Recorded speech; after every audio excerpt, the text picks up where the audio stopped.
All right, hold on. Here we go, Chris. I need a hero. I'm holding out for a hero till the end of the night. He's gotta be strong and he's gotta be fast and he's gotta be fresh for the fight.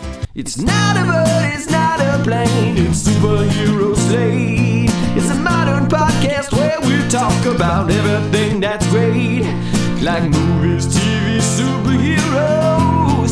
It's Superhero Slate. Oh yeah. Hello everyone and welcome to Superhero Slate, the show where we run down the latest superhero entertainment news. We love TV, movies, video games, and superheroes, so let's talk it all out. My name is Chris Dillard. And my name is Mike Royer. And this week we're recapping some early E3 announcements. It gets earlier every year, just like Christmas. Yeah. There are several days of E3, which is surprising because it's all online. Mm-hmm. It's not even in person. Just put the streams out. We're not. Either way, Netflix had a Geeked week. Yes, it was indeed a week of geek. It was. There was some stuff in there. We're getting ready to go back to theaters this summer and more. Oh, man, it's been a crazy, crazy week. We were talking just before we started hitting record of how difficult it was to just keep track of everything this week. I mean, this is where you give blessings to all of the bloggers out there who do, like, recaps and, like, roundups of everything. Because even if we decided to be pure and go directly to the source, right? You know, Netflix Geek Week, I know they were like streaming on like YouTube and Twitch. They're also like live streaming on like Twitter and stuff. Even you went to like their videos, it's just like, I can't scrub through and watch all of this stuff. So bless be to the bloggers out there. Made our jobs a lot easier this week. And something we didn't even touch was, you know, it's Apple's WWDC week where they announced their new operating systems for all their devices. And, you know, we are Mac users at the core of us. And, you know, we're not even covering that news. I wouldn't even know where to begin to add that into this. So, like, this week has truly been one for the ages. And it's just bleeding into next week because I think Nintendo's E3 is on Tuesday even. So we won't even get to hear, you know, the next big, the Switch Pro announcement or whatever the new Mario Kart is. Oh, yeah. Who knows? I feel like the biggest...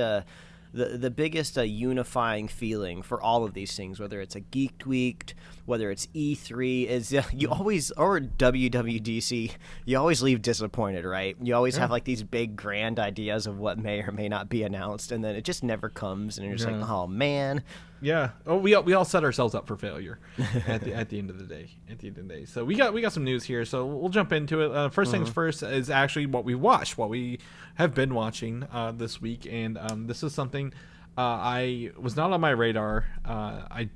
It's not for me. This is my wife's request. Okay. And it was Lin-Manuel Miranda's In the Heights, the movie. It's on free on HBO Max.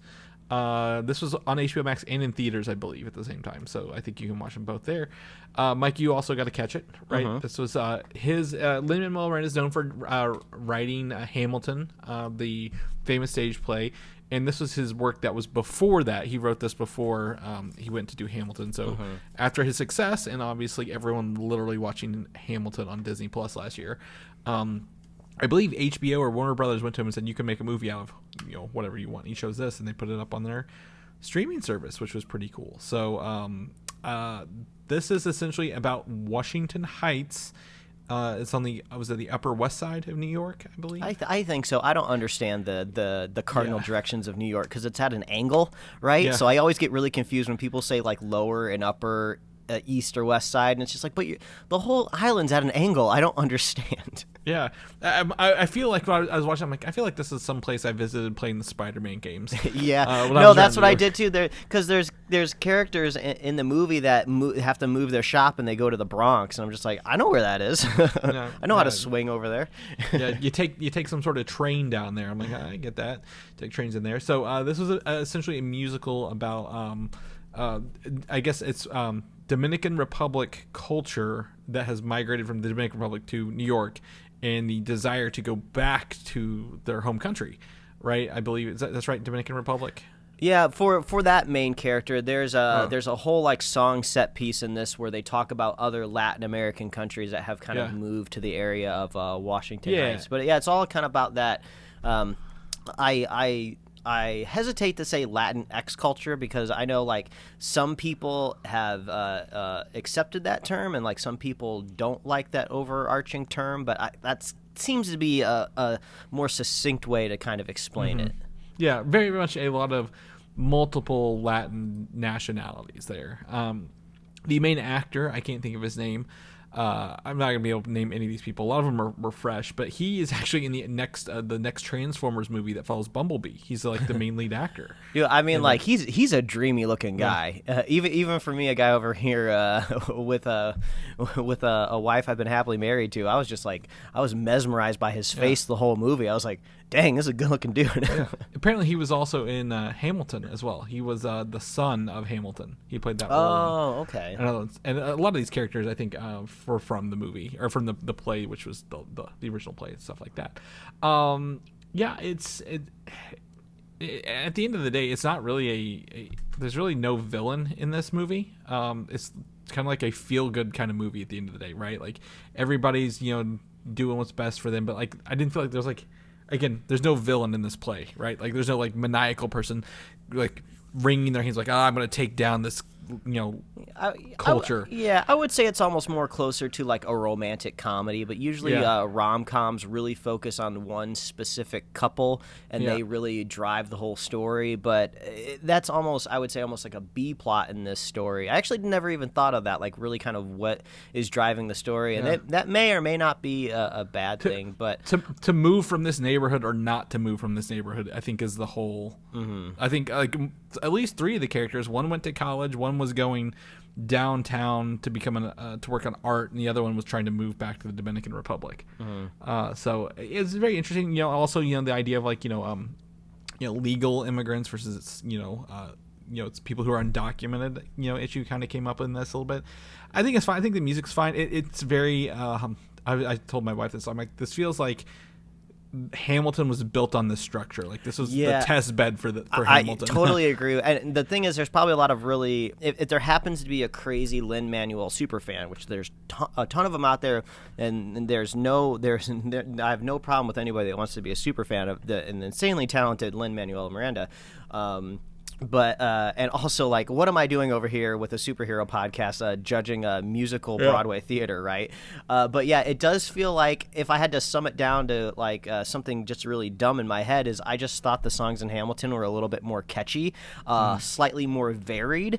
Like, I feel like if I laid down and listened to the soundtrack for In the Heights, it just kind of all kind of sounds the same to me. Even though I had a fun time watching it, there's lots of energy. I thought the casting was really infectious, but I can't really pin out one specific song that I was like, oh yeah, that that one that's song. That's a banger. No, that was great. Like Hamilton, has that kind of just audible, variable tones, and I feel like I didn't really get that in the Heights. I think it was also. I mean, Hamilton's telling a longer story, and this is kind of repeating the same problems over and over again throughout the whole thing. The one thing I did notice, Lin-Manuel worked on the Moana soundtrack, which is another amazing song from there.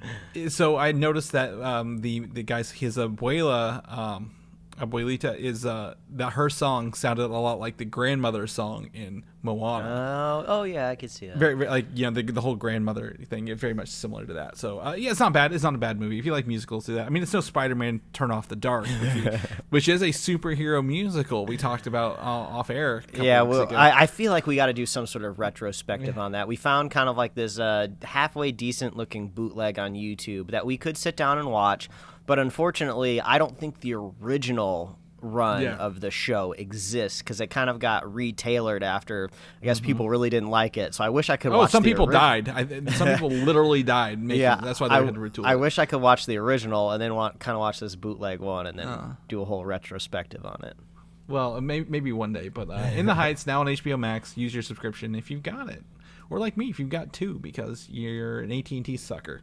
Moving on to that, this apparently is the 40th anniversary. This week is the 40th anniversary of Indiana Jones and the Raiders of the Lost Ark, and I didn't know that. And earlier this week, I was watching Raiders of the Lost Ark on, which is available on Paramount Plus, Mike. In case you hadn't been, I don't even know if you have Paramount Plus, because most of my, if we're not watching, again, HBO Max, Disney Plus, or Paramount Plus is the other one. Paramount has a really good Legends of the Hidden Temple, if you remember that. So that's a lot of background noise at my house sometimes.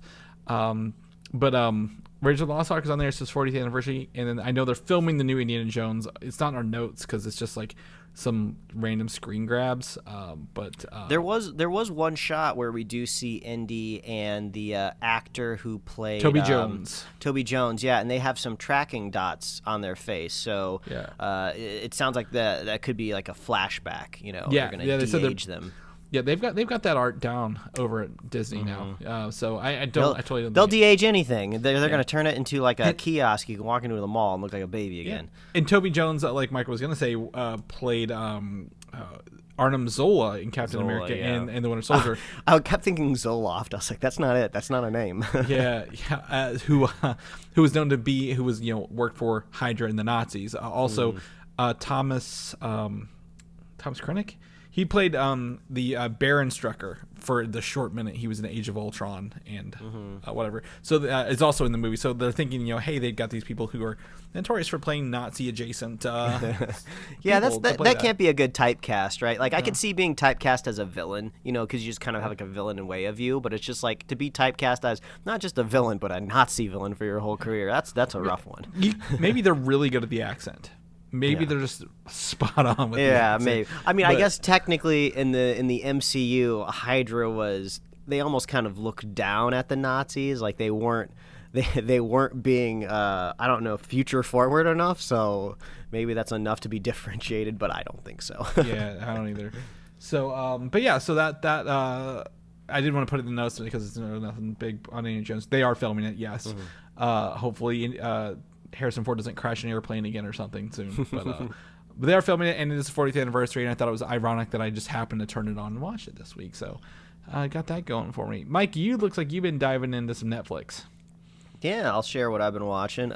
Slowly working my way through Sweet Tooth with the wife. Surprised to see that there's only 8 episodes, which, I don't know whether it's good or bad these days, right? If something has 8 episodes or 10 episodes, if you're really liking it, you're almost just kind of like, oh, please be at least 10. It's like you're trying to avoid like the 13, right? That usually is when filler comes along. So we're trying to take it slow. We don't want to burn through it too fast, but I just wanted to give it a shout out to, I love it when I'm watching something and I just know that they're adapting a comic book, right?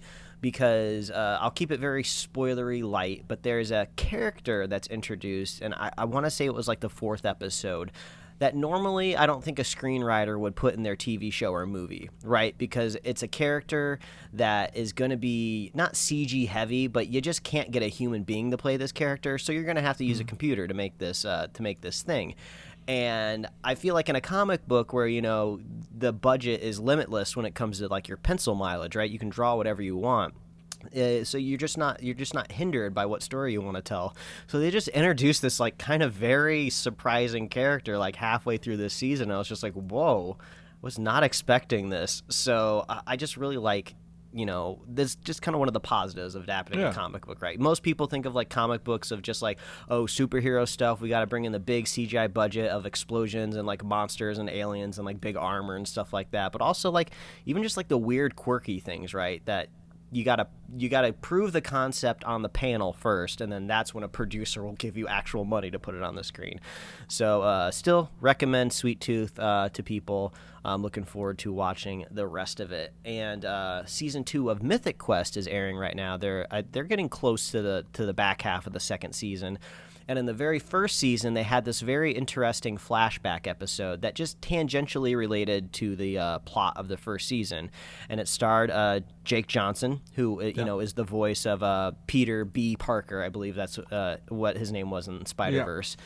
And his counterpart in that episode was the woman who plays the wife in How I Met Your Mother. I can't remember her name for the life of me. I don't know what her name is in real life. The mother? Who played the mother in How I Met Your Mother. Oh, okay, gotcha. Yeah, I was like, the wife. I'm like, whose wife? But they did like a flashback episode like back in the 90s of like starting a video game company. It was just kind of like this one-off episode that doesn't really relate much to the plot and all of the other Always Sunny in Philadelphia cast alum that you're used to seeing. So that was nice. And it seems like they're continuing with the pattern this season. They also made a similar episode this season that starred the actor who played Big Head in Silicon Valley. I don't know if anybody is familiar with that character, but I can't think of the actor's name, and I can't think of anything else he's been in off the top of my head. But he was Big Head in Silicon Valley, and he nailed it. Like, that guy's actually like a really good actor, surprisingly, because I got to see him in a role where it wasn't just an idiot. So that was really, really entertaining to see. So another shout out for Mythic Quest. I know this is hard. It's a hard sell for people to say, just kind of stick with it. But I feel like the first half of these Mythic Quest seasons are just kind of okay, and they get like much better towards the second half. When you have all this competition out there of eyeballs of things that you could be watching, I know it's hard to tell people, oh, just stick with it. But I've been having a really good time with Mythic Quest Season 2. And over here, the third thing, the MVP of the week, which is, if you've been consuming enough media like I've had this week, is Bonnie Tyler's Holding Out for a Hero. This absolute banger has now been incorporated in 3 separate things that I've watched this week, all unrelated. For the life of me, I can't remember what fan of the show sent this to me, but somebody sent me this video on TikTok, which was what movie scene gets exponentially better if you change the soundtrack. And we all know I did not like the last Star Wars movie. The Last Skywalker. What's the last Star Wars movie called? Rise of Skywalker. Rise of Skywalker. The scene at the end where they're in the big old lightning cube and Kylo's like running around trying to like save Rey and stuff. They attached Bonnie Tyler's Holding Out for a Hero to that scene, and it was awesome. It worked well together. It jived awesome. It was a perfect matchup. It did not make me want to watch the movie again, but I would repeat that clip very easily. So that was the first time I saw it. And then mere hours later, we'll talk about this later on the show, but the new Masters of the Universe He-Man trailer dropped, and lo and behold, this song is also in the trailer. And then another thing we're going to be talking about today is the new Guardians of the Galaxy video game, which ends with this same song again. So I'm not mad or upset at all, because this song is great. I linked the YouTube music video in the show notes if you just want to get a hit of serotonin. The song's just great. And Chris made a point to tell me that this also sold an Arby's sandwich at some point in time. Hold out for a hero. The sandwich. What some people pronounce as a gyro. But yeah, 100% understand that. If you need to go revisit some fun music, Bonnie Tyler, Holding Out for a Hero. But that's what I've been up to this week, Chris. Yeah, that sounds about right. I mean, it's been one of those week again. Like everyone, you tell everyone, I'm literally working on my house. I have a Costco membership now. If people have any Costco tips and tricks, please send them my way. We now live near one, and I told Mike we got this huge. It's 6 foot by like maybe 3 foot wide body pillow that I would watch. Like literally had a couple of friends over when we watched E3 today. We were all like using that and some other chairs while my theater seats come in. So. One of those weeks, but I'm going to jump into one of the big things this week, Mike. Black Widow tickets now on sale. If you are interested in going back to the movie theaters, I think Black Widow is a great time to do so. The first Marvel movie in 2 years. Spider-Man was July of 2019. Yeah. What a strange bit of news. Like, before we started recording, I went to my movie theater's website and I remarked, I hadn't been to this website in like a year and a half. Like, I was like, how do I use it? How do buttons work on the internet? But yeah, my seats are starting to sell out in the Thursday show times that I would normally go to. So the appetite is out there to go back to the movie theaters. I don't know. I'm still feeling out the vibe. It's different for every city, every part of the world out there.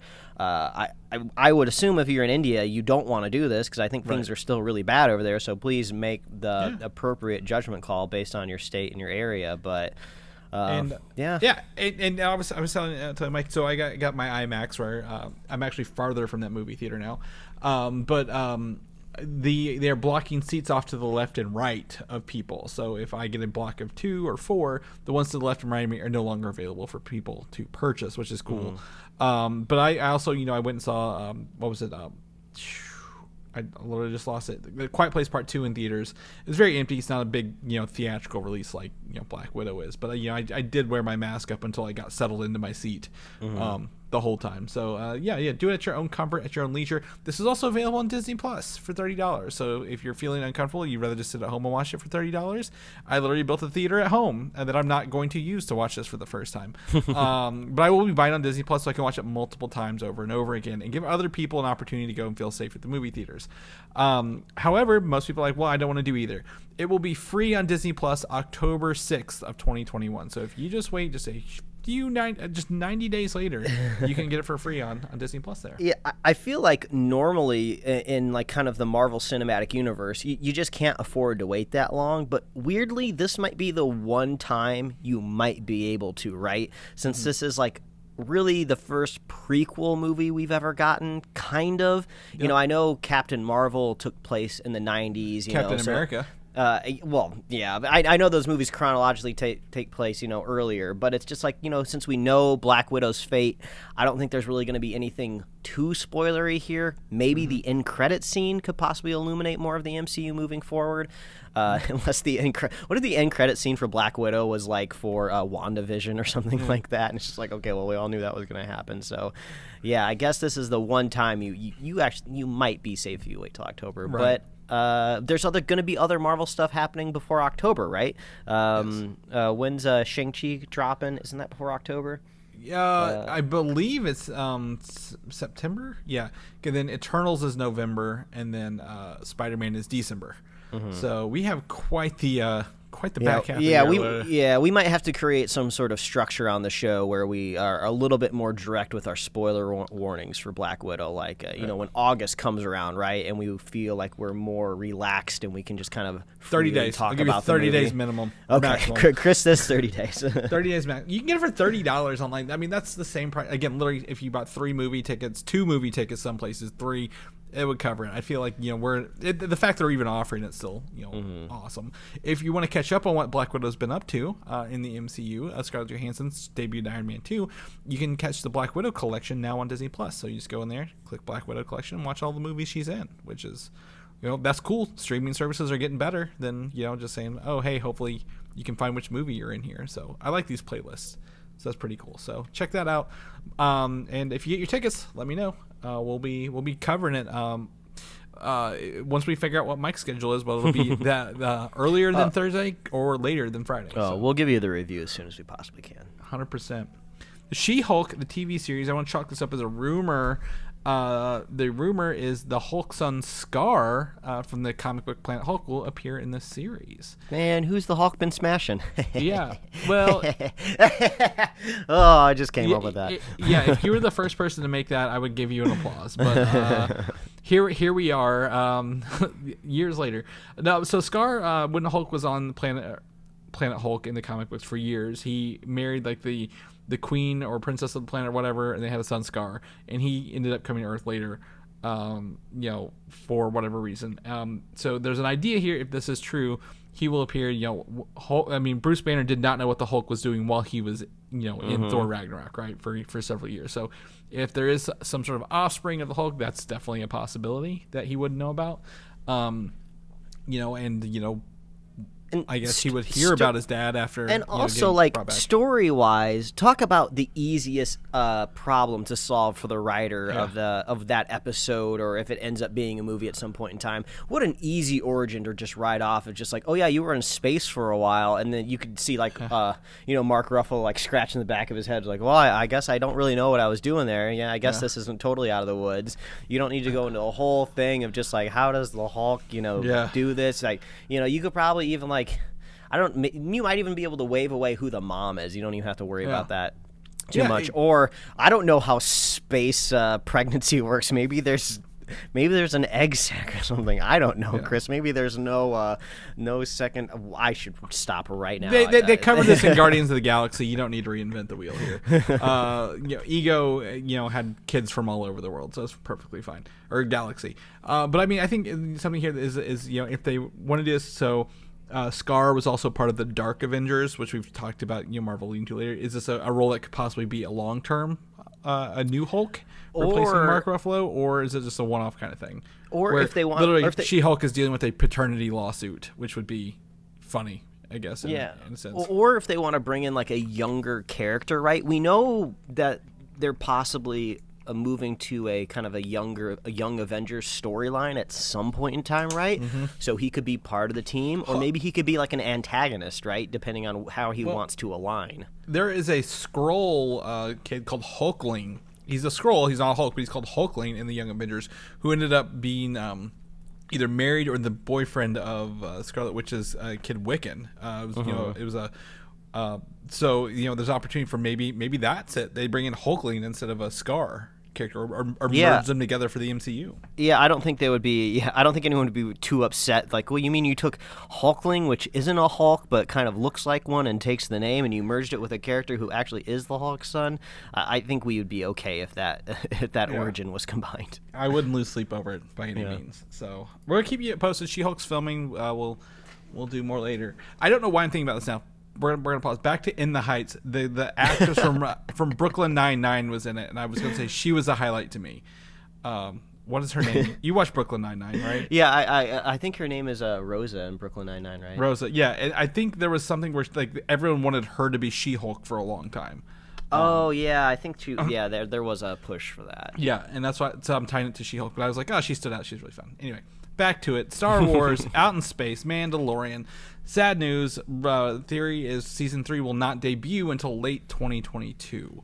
Right now, You know, that honestly does not surprise me, because after Mando season 2 ended, is that when did we get all of the Star Wars news of they're making like 1,000 in the middle new of shows? the Mandalorian? Yeah, like so in the middle of it, so when that news dropped, the first thing I thought of just like, we're not getting Mando season 3 next year. They're working on so many things, and I'm not under the assumption that they're stretching themselves thin or anything like that. But it's just like Mando's like their biggest crown jewel that theoretically has X number of seasons. It's not going to run forever, So it's just like if they want to stretch it out, skipping a year is like normalized now. I mean, how many years has it been since we've seen Stranger Things, right? Yeah. So I think it's totally normal to just like go every other year. But luckily, it sounds like we'll be able to fill the gap with related stuff, right? It's not like we're getting like a spin-off of Stranger Things in the middle of these seasons to kind of appease that that craving for more. Yeah, and well, one of this is due. I mean, you mentioned it's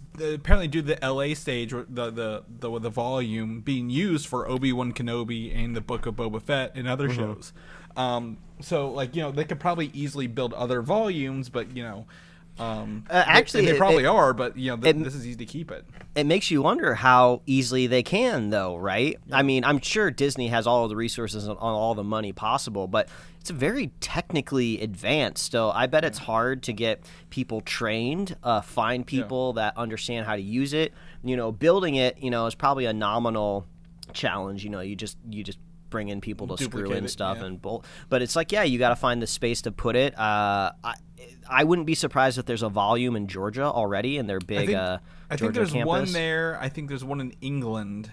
And I believe they might have been trying to build one in Australia. Yeah, I mean, we said it before when we geeked about over this volume. I want to say it was like maybe a year ago when we were talking about behind the scenes of Mando, how cool it was. Like, this is like a job market, right? If you can get the technical skills for understanding how like the Unreal Engine works with this stuff, like I think the Unreal Engine, isn't that one free too, like to download and play around with to a certain point, like for educational? Man, if you are just even halfway interested in that stuff and you're at the point in your life where you're looking for a career, like I think you could just dive in and just learn all the ins and outs, and you could probably get a really cool job. And then you send us behind the scenes tidbits to let us know what's happening on your set. Exactly. Send us the worlds you're building. Let's explore them a little bit. But yeah, like I said, so they are working on this. Obi-Wan's going to be apparently the Book of Boba Fett is now finished with principal photography. And will kind of act like a season 2.5, keeping characters that we've kind of seen back and forth. Not like branch off on its own kind of thing. So I mean, even when we got that Book of Boba Fett news, I think we were confused. Is this going to be season 3 of Mandalorian to begin with? Because it's just such a similar concept, and we didn't really know exactly where Mando was going to be going after Grogu anyway. So nothing too upsetting here. This just sounds like all strategical pawns being moved around. Good content's good content, no matter where it lands. So hope maybe they may move it up if they get done early, but I really want to see Obi-Wan, Mike. I'm very excited for that. The Andor show, which is, I believe, filming in England. I don't think it's using the volume. There's a rumor here, same rumor about the She-Hulk, same people, that Forrest Whitaker and Ben Mendelsohn will reprise their roles from Rogue One in this series throughout this. Again, Forrest Whitaker plays Saw Guerrera, and Ben Mendelsohn played director Orson Krennic throughout that. So I wouldn't be surprised, really. I mean, they seemed like they didn't show up and were fighting the Resistance, like, out of nowhere, that they were already part of this Resistance and fighting anyway. So I think these would be good ads. I think that would make the show that much better. At the end of the day. I liked Forrest Whitaker's role in Rogue One. He was pretty. He played the role like like weird and kind of like energetic. Energetic's like a weird word to say. He brought a weird energy to the character, so it'd be cool to see him come back. Yeah, and again, Saw Gerrera has been in the Clone Wars. He's been in the Bad Batch. Like, they are really just pulling this character, to the maximum effect. So yeah, I think it'd be fun to see it. Maybe we see how he gets his breathing apparatus, because he doesn't have that in the cartoon thing. So could be something there. But yeah, I think that's fine. I think again, the biggest rumor for Andor is if Obi-Wan Kenobi shows up in it, you've got us hooked. Like, we're in. So we'll do that. Blue Beetle, you familiar with this DC character, right? Yeah, Blue Beetle, the kind of the Iron Man equivalent. Not really, but kind of. Like a Star-Lord Iron Man mix, because it's an alien beetle kind of thing. A little bit of like the newer run of Nova, right? They kind of the younger version. Yeah, so the LA Times confirmed that the movie for Blue Beetle is skipping theaters and went straight to HBO Max. And same as the Batgirl movie, but a lot more people are upset with Blue Beetle. Simply because, again, they're focused on Jamie Reyes, again, a Latin character, kind of being relegated to streaming over theaters is kind of causing uproar. But the fact we're getting a Blue Beetle movie, maybe it could be a larger connected HBO Max universe is totally fine with me. Yeah. I mean, I thought this was really interesting when I saw this in the news today, right? Because what was like the big thing that HBO did last year, right?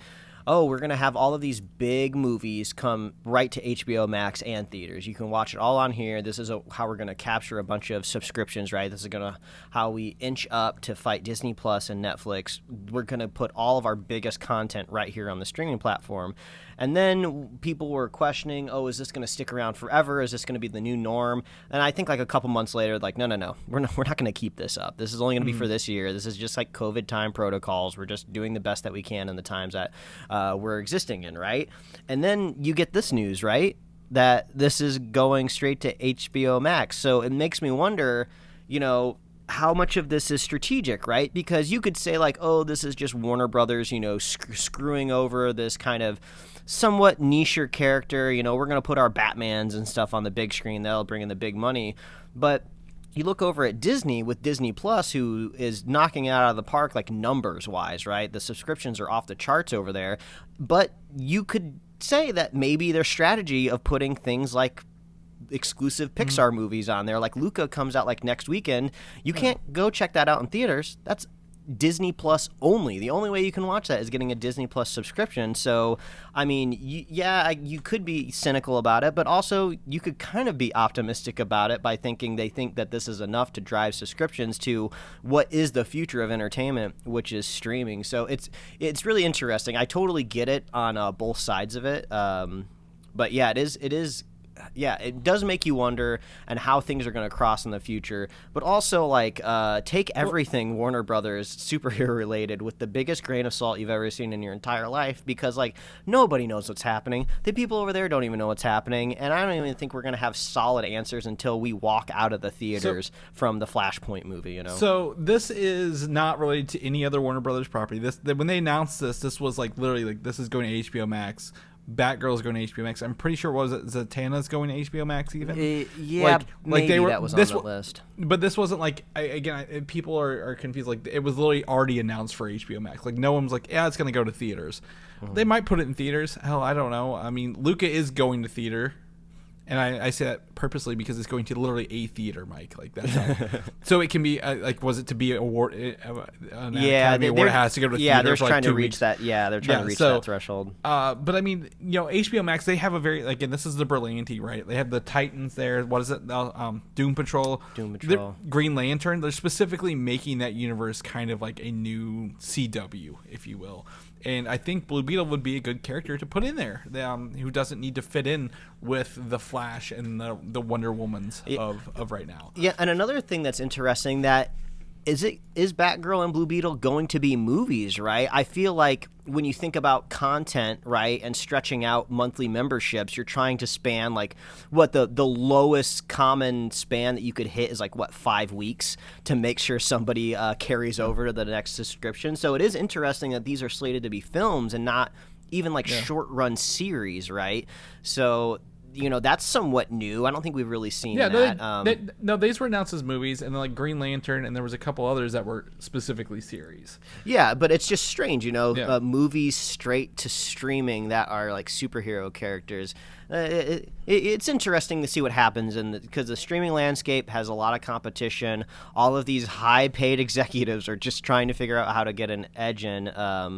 So I don't know. Yeah. There's a lot of unknowns coming up, which is good for our podcast, right? Yeah. Well, I think, again, the HBO, again, the success of the CW stuff, that's where I'm going to, again, chalk this up as a Berlanti CW, HBO Max level kind of thing. And, like, if they get, like, that content gets fans. Like, I don't know how Legends of Tomorrow was still going.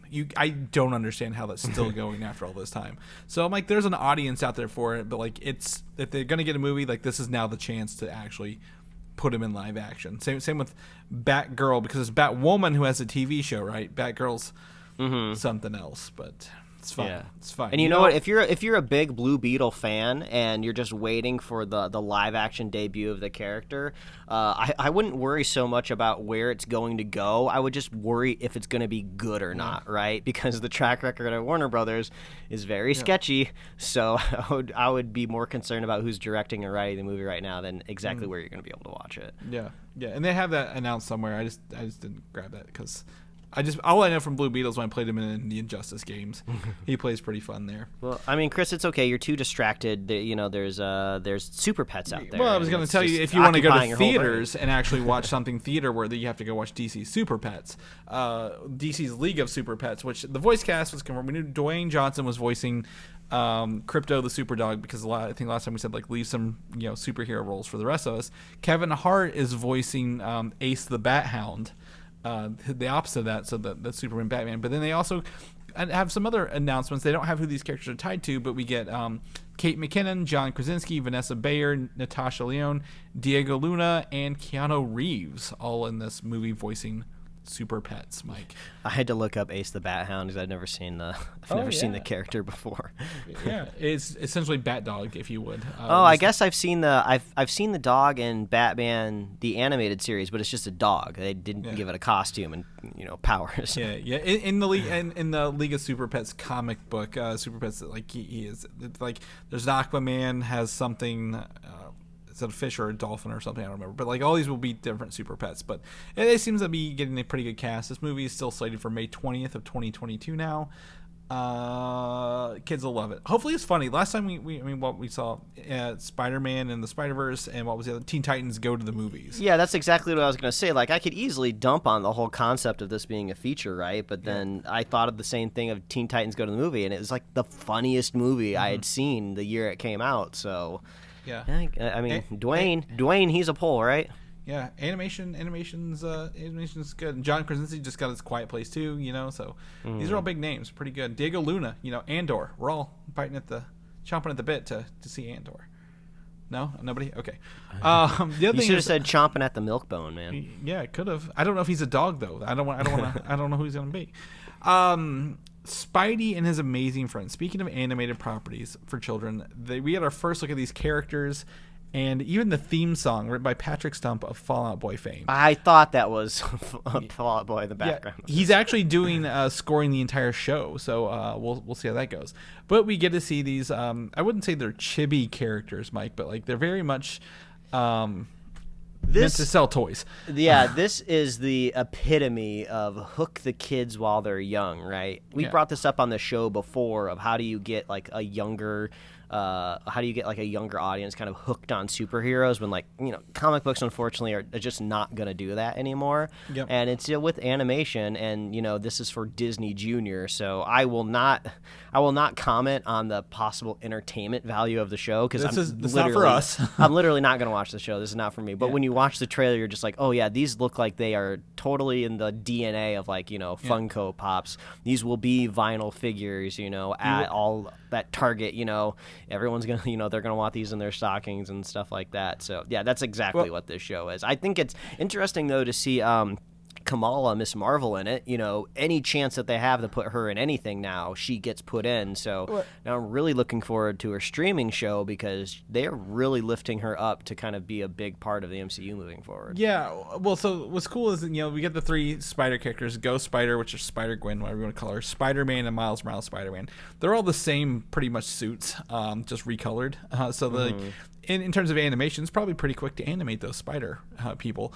And then the other ancillary heroes, actually, is Hulk, Miss Marvel, and Black Panther, which is interesting to include them across this. It's a very happy Hulk, so it doesn't look like we're going to get the rage-powered Hulk.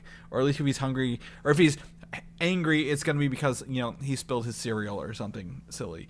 But yeah, Miss Marvel, very that show. And then the villains they showed off in the trailer are, again, Rhino, Green Goblin, and the female version of Dr. Octopus, which we saw in the Into the Spider-Verse movie.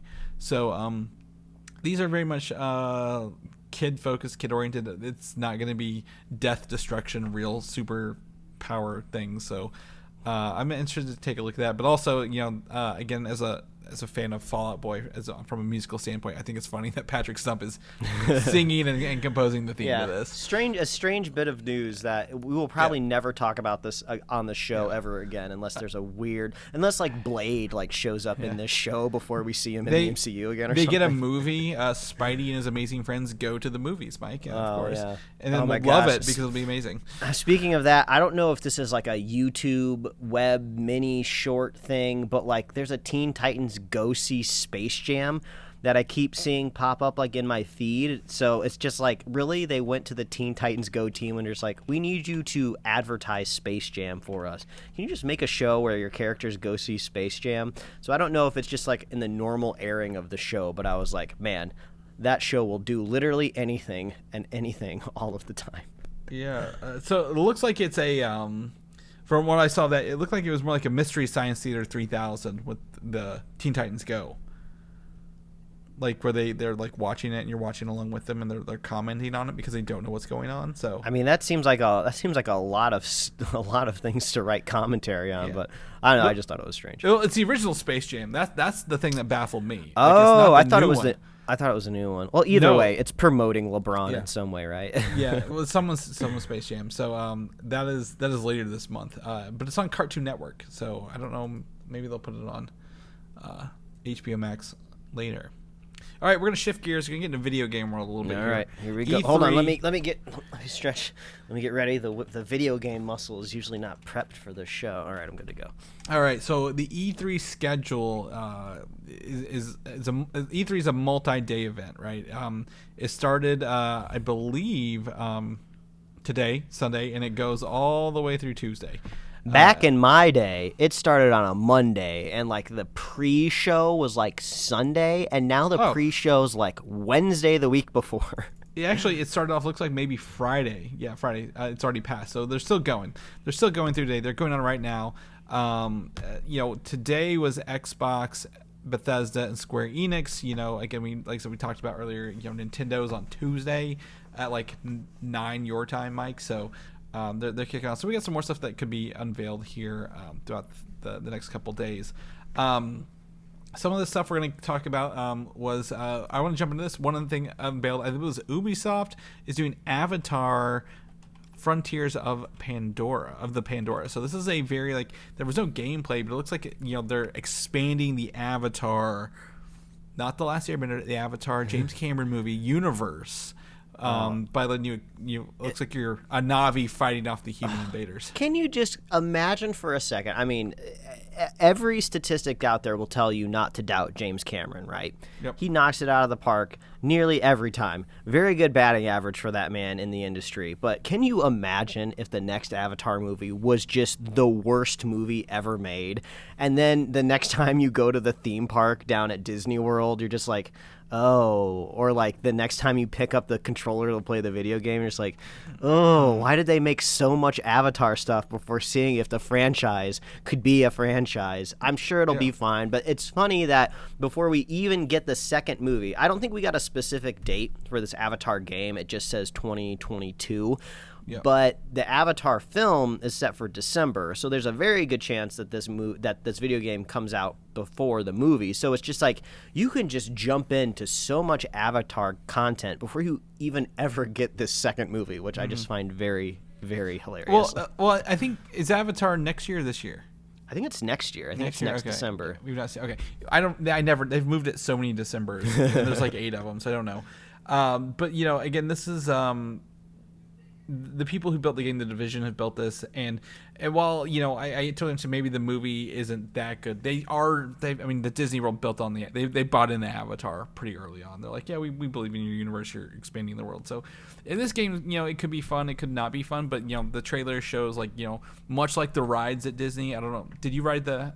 No, there's not one at Disneyland out here. The Avatar rides are fantastic. It's one of the newer parks, newer rides. It's mind blowing how real and immersive it is for that. Yeah. So the world is great. I mean, like the trailer opens up with these beautiful vistas, right? Of the cool world of Pandora, and I was like, oh, this all looks really, really cool. And we'll talk about Far Cry a little bit later in a different kind of context. But whenever I'm playing the game Far Cry, I'm always like, okay, yeah, these shotguns, these sniper rifles, these are great, everything. But give me the bow. I want to shoot bows. And so if you're going to be playing the Na'vi in this game, theoretically, attacking the colonizing, you get to use bows and stuff. And I just always really like that kind of gameplay mechanic when you're using a bow and arrow. So I wouldn't be surprised if maybe there's other parts of this game where you shift into the humans for a little bit and you get to run around in a mech. But overall, I'm not pessimistic on this game, which is not something I would say. It looks good. I thought I'd say. And I'm curious, is it a prequel to the first one? Is it set in between the first and second one? Will it even tie into any of those things? So well, if I've been holding off on rewatching Avatar, because we told the audience we were going to do a quote unquote spoiler cast for the first Avatar movie just before the next one comes out, but it keeps getting pushed back, so I keep waiting to watch it. So it's so far removed from my memory, but if I recall, in that first film, that's when the humans show up, right? They're just all right, we just found this planet, we're going to land and get this unobtainium. I don't think that they had a presence there long term. Before the movie started, they had to have been there long enough to implement Sigourney Weaver's character with the Na'vi.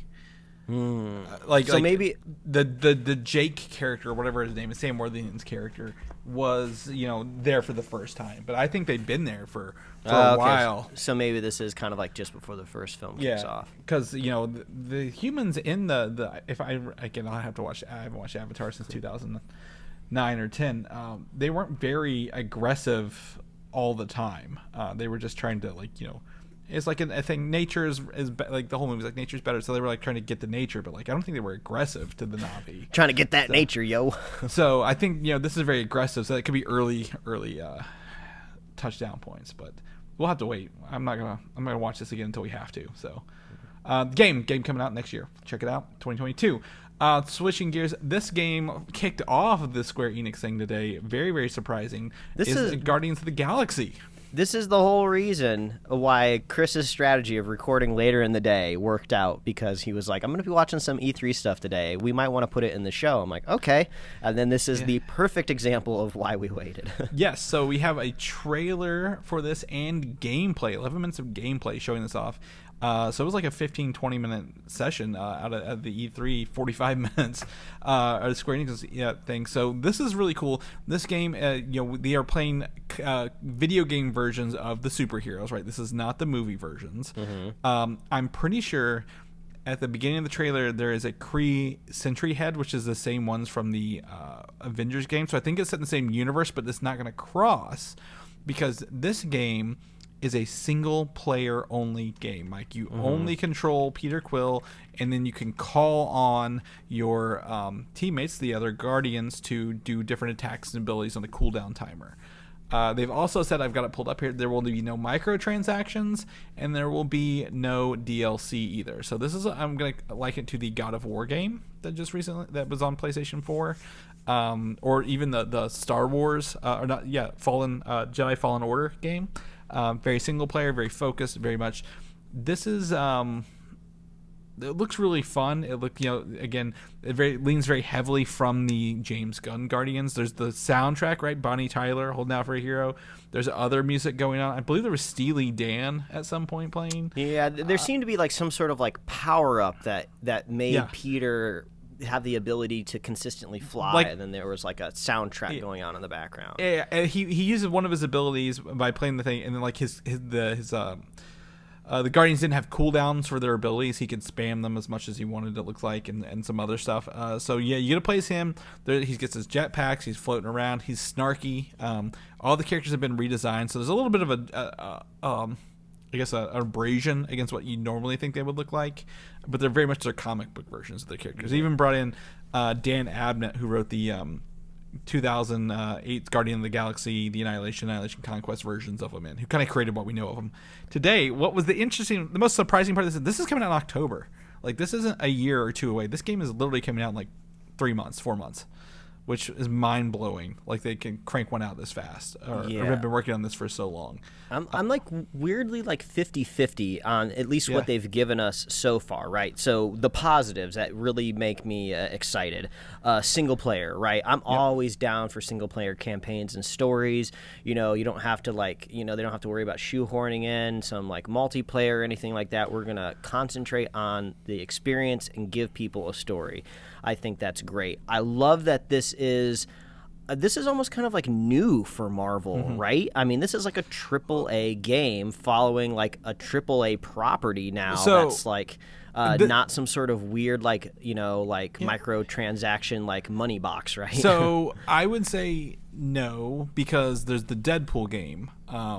But that was Deadpool game. I don't even remember that. It was well, that's the thing. It was like Xbox 360 era. Like, that's how long ago it's been since they've done nobody one. remembers that. Nobody cares about that. It's also on the Xbox One. It was pretty good. But I was gonna say it's a lot like this. It's single player, fast action. You got your guns, you got your swords, you got your up close, very quick stuff. It's just been so long since I've done a game like this. So I agree with you. The middle medium part where I'm not too sure about is you're only playing as Peter, which I feel like has good connotations and bad connotations. The best part is you only have to concentrate about the mechanics of one single character, right? Make that one character the funnest character to play. You really nail down exactly how he works. You don't have to worry about babysitting, other characters. They're just all going to run around and do their own thing. And it sounds like you can dip in and make them do other things, which is kind of how the Final Fantasy VII remake works, but you have the ability to swap around two different characters, so the mechanic is a little different there. But the worst thing I saw in this trailer was kind of the combat. Like, Peter Quill is like a ranged based character, right? He has blasters, and he doesn't have really any sort of interesting melee equipment, if you will. So it looks like if you're just kind of playing as Peter, you're just kind of running around a character and spamming a shoot button. It's third person, so it's not like you're really diving into a reticle and aiming in any sort of way. So unless there's like a really robust combat move, maybe like a role play system underneath that like will really grab you and want you to upgrade stuff, the combat I saw just was not compelling to me. You must have missed, there's hand-to-hand portions of this that he's fighting later. So I'm guessing he's just like swinging his blaster, doing like pistol whips. Like, that's not super compelling it's either. Up close. I mean, he was doing it looked like uppercuts and other punch. Like, there's more abilities than just him smashing, swiping with this thing and shooting. Again, there's the gameplay trailer isn't much of actual he is showing off select sections, right? What I thought was cool what I like about the single player and the gameplay is when you're a single player and you don't have the other people to worry about, you can actually do the slow motion moments. Like, if you're pulling off something cool, or doing something else, right? Like you saw like where the time slowed down whenever you did like a explosion, or he looked like there was some timing things going on with some of his shooting. But he does have his element gun, which he has 4 elements to choose from. So he's like freezing people. It looked like they're fighting a gelatinous cube with spikes at one point, which is pretty fun. I'm down with this. I think again against your we only had Peter, not the other ones. If you wanted 4, they probably would have just made this as DLC to Guardian or Avengers game kind of thing. Well, which is cool that they didn't do that. It does make me think that if this game worked out really, really well for them, maybe the sequel would, I don't think that the game would have like 4 other sequels, right? But maybe in the next game, like the first half of the game, you play as Gamora, and the second half you play as like Rocket or something like that. I think it'd be more like the upcoming Suicide Squad, where you get to play as one of the characters, and for like 4-player, and then you get to pick which one you want to play as you kind of go through it. Because I think the reason this is coming out so quickly is because they only had one character to focus on.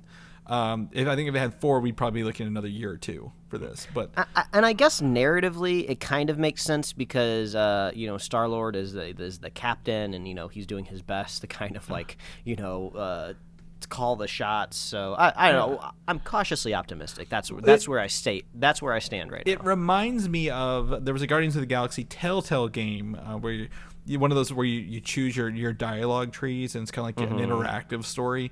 And they have the interactive story built into this as well, so you can like piss off your team members or not. Because at one point, Drax literally throws Rocket across a chasm, and Rocket's like pissed off that you let Drax throw him rather than saying, "Hey, let's find another way." We did see Mantis in the trailer. It looks like she could be an NPC you talk to at some point. I like that they didn't go with the comic book versions, but you can. If you pre-order it, I think, again, there's no DLC, so you don't have to worry about it. You'll unlock along the way. But if you pre-order it, you can get the throwback Guardians outfit, which has their classic comic book outfit. So it looks like you can skin your characters. My guess is also there's going to be skill trees for everybody, so you can buff up their abilities as you kind of go through it as well. So they probably wouldn't let you choose their costumes and not have a couple small skill tree aspects. But all that stuff, you can watch the trailer and the gameplay right in our show notes. So I think that was the biggest surprise. I mean, I'd heard there was one coming, but I didn't know what it was going to be. Yeah, the biggest surprise is the existence of the game was not on my radar at all. Yeah, and the fact like very few games are like, we're coming out very shortly after we announce it. Not like, hey, you got to wait like 3 years for this next game because we're working on it a little bit. We're going to stay in the next trailer for literally Square Enix was the Avengers game. So showing off some of their upcoming stuff. There's a upcoming Cosmic Cube section, a patrol level, but I think the biggest thing everyone's waiting for is the War for Wakanda expansion for this.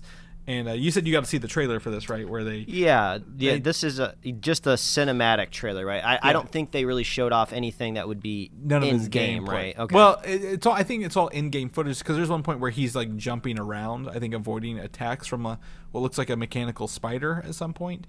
But one of the cool things is they showed us the Black Panther outfit, which is close enough to the MCU version, but it's still enough difference to be in this video game world.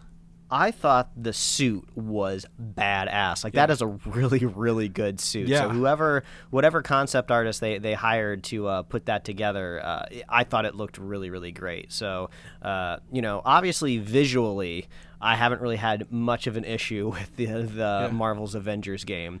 So, who knows? Maybe this expansion will come out. The game will just radically change, and then the whole kind of tone towards this game will just change across the internet landscape. But what's cool is it's going to have to be pretty radical, I think, for me to re-download it. The game has evolved very drastically since its launch. I'll tell you that right now. Like there's post level 50 stuff. They're revamping the how to get cosmetics and how the gear works. But what's cool, again, about everything with the Avengers is you don't have to pay to play this. If you have the game, you get this for free. And you get to play Black Panther in this whole new world for free. I enjoyed the Claw. He's definitely different than we saw in the movie. He's different than we saw in the comic books. But he becomes a person literally made out of sound in the comic books. So he's got a blaster. But I'm excited to kind of see more of the gameplay. Like I said, how... Like, we don't have a lot of brawlers in the Avengers game, just Captain America, right? So adding another brawler is going to be pretty cool to see him do that and see what kind of tech he has along the way. But again, a new biome, a new character, and all new story points for free is a pretty big draw if you guys have the game, or if you see it on sale, pick it up for cheap, and they will give you literally throw every character they're adding at you for free. So check out that trailer in the show notes. I don't have much else. I mean, you mentioned Far Cry. I don't have an affinity for Far Cry, Mike, so I didn't put it in the show notes here.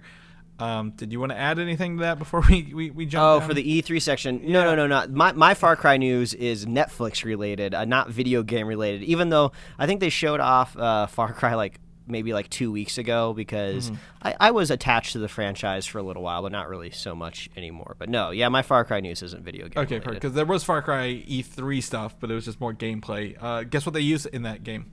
Bows. What's that? Bows and arrows. You would love it. You would love it. So we're going to switch our gears to Netflix. Netflix also had Geeked Week this week. Geeked Week. You are way more excited than you should be for this, because it's kind of lackluster at the end of the day.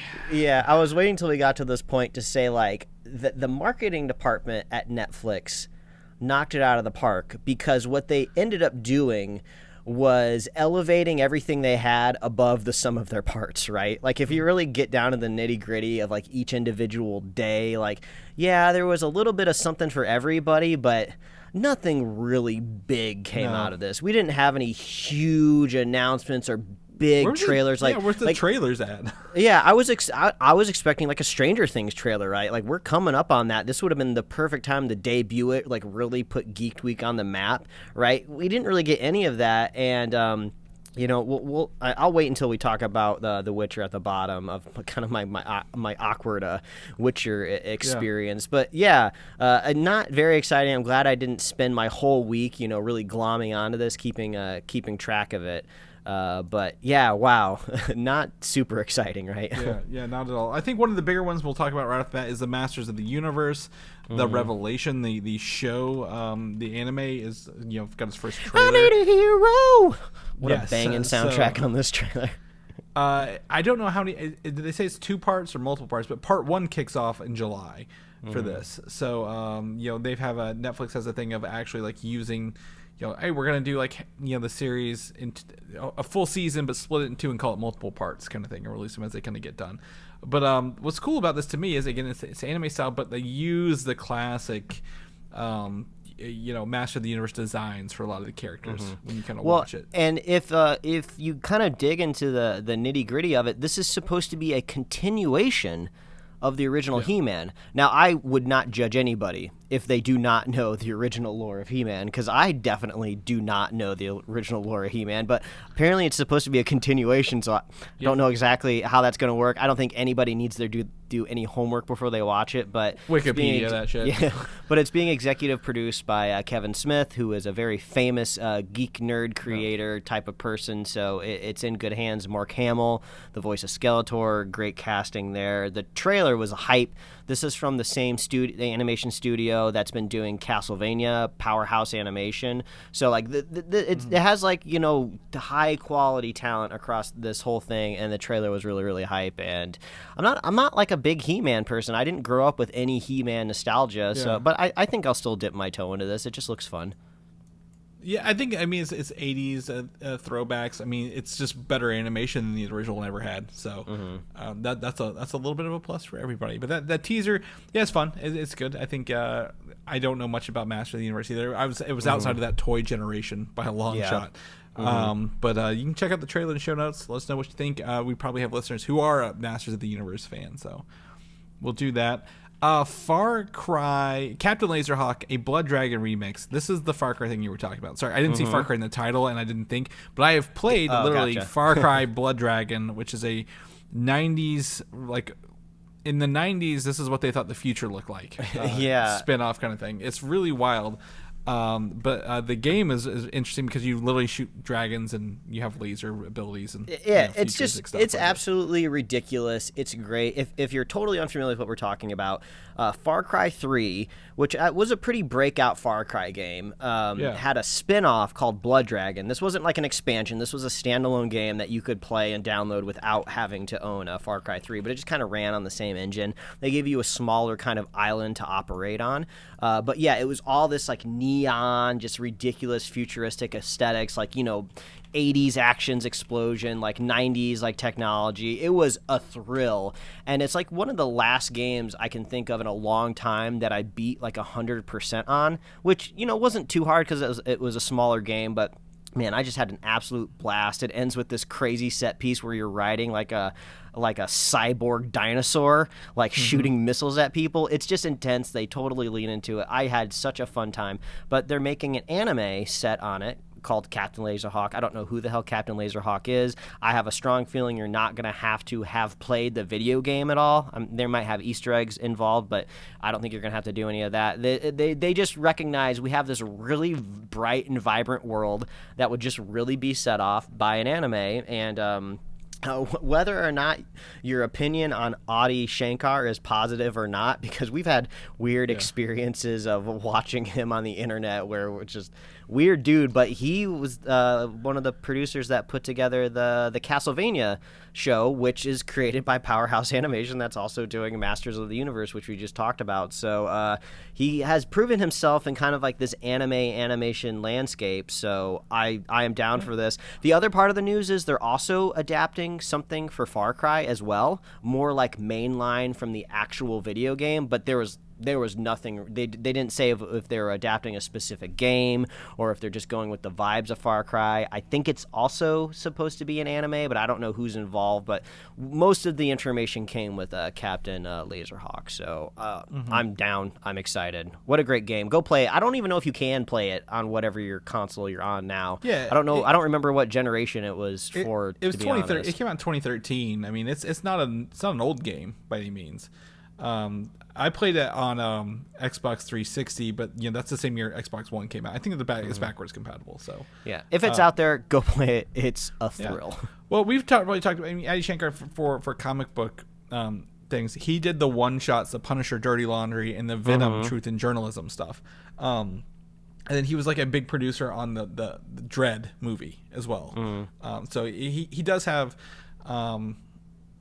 his hands in some of the stuff here that we would talk about. So that's fine. It's fine with me.